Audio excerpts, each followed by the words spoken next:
नमस्कार। आज हम एक किताब की समीक्षा पर बात कर रहे हैं। किताब का नाम है दिस कर्स्ड हाउस।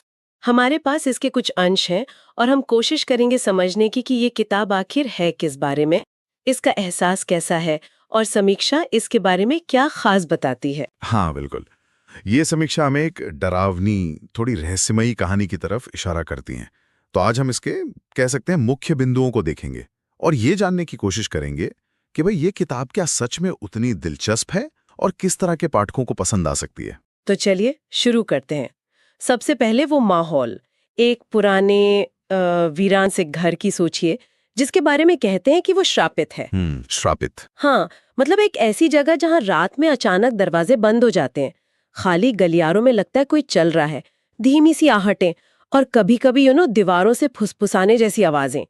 समीक्षा पढ़कर लगता है कि किताब पाठक को सीधा उसी माहौल में खींच लेती है। बिल्कुल। और ये माहौल जो है वो सिर्फ डराने के लिए नहीं है शायद। समीक्षा ये भी बताती है कि कहानी का सेंटर पॉइंट यही पुराना, थोड़ा बदनाम सा घर है, जहां लोग कहते हैं कि कोई ज्यादा टिक नहीं पाता। हाँ, टिक नहीं पाता। ये बात अपने आप में एक टेंशन और कह सकते हैं एक जिज्ञासा पैदा करती है कि क्यों भाई, क्या चक्कर है इस घर का।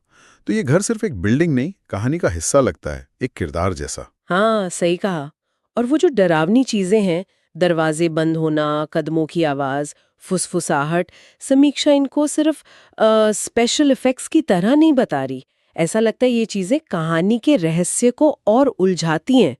पाठक सोचने लगता है कि इनके पीछे क्या है, क्या सच में कोई भूत है या कुछ और चल रहा है। यही यही बात अहम है।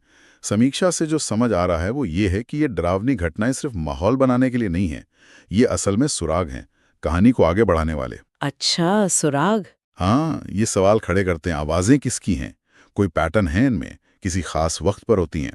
तो ये चीजें सिर्फ डर नहीं बल्कि एक बड़ी पहेली का हिस्सा लगती हैं, जिसे कहानी धीरे धीरे खोलती है।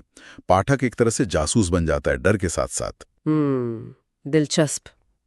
अच्छा, अब अगर मेन कैरेक्टर की बात करें, हम्म। तो समीक्षा बताती है कि वो किसी वजह से इस हवेली में आता है। हाँ। पर वजह वजह साफ नहीं है। हो सकता है कोई मजबूरी हो, हम्म। या शायद जिज्ञासा, या हो सकता है लालच। हाँ, ये जो क्लियर नहीं है ना कि वो क्यों आया है, इससे कहानी में एक मजेदार परत जुड़ जाती है। क्योंकि हमें पता नहीं उसका असली इरादा क्या है, तो हम उसके हर कदम पर थोड़ा शक करते हैं। क्या वो कोई राज खोलने आया है या खुद ही किसी राज का हिस्सा है। ये चीज पाठक को किरदार से थोड़ा दूर भी रखती है और उसके लिए चिंता भी करवाती है। और जैसे जैसे वो उस घर में रहता है, उसे लगने लगता है कि ये डर सिर्फ दरवाजों या आवाजों तक नहीं है। समीक्षा कहती है कि उसे लगता है खतरा ज्यादा गहरा है, ज्यादा असली।